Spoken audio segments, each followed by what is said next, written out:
Demirtaş ben değilim. Demirtaş sizsiniz siz. Bunu unutmayın. Demirtaş sizsiniz. Demirtaş sadece Kürt değil.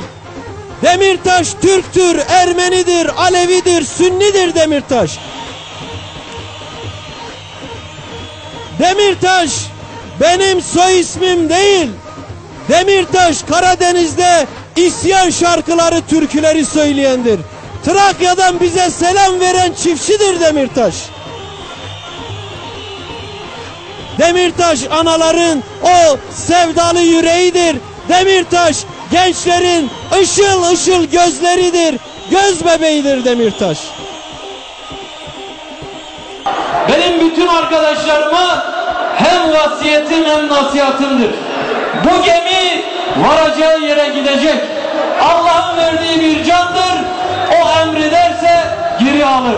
Ama onun önünden başkasında da dizimiz toprağa değmez. Asla kula kulluk etmeyiz. Bir canımız varsa hakkımıza feda olsun.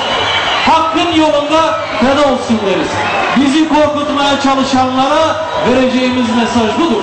Kusura bakmayın. Korku arıyorsanız aynaya bakın.